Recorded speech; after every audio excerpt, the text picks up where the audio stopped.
Welcome back, fellow web creators and entrepreneurs. In this tutorial, we'll cover how to put a border around a video in Adobe Premiere using the new grid system.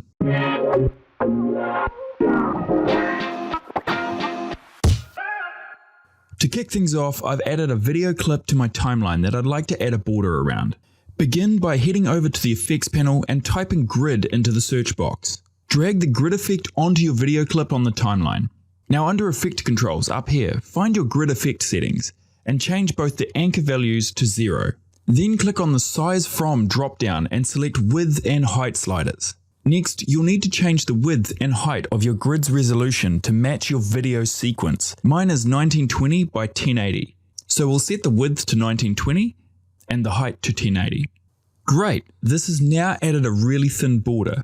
But before we change how it looks, we also need to change the blending mode to normal so we can see our video.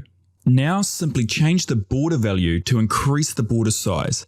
I'll set mine to 50. And there you go. You've now got an easy to adjust basic border.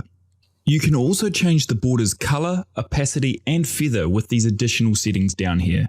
For a quick example, you can achieve a simple classic film effect by changing the color to black, dialing in 150 for the border, 25 for the feather width, 100 for the feather height, and 90% for the opacity.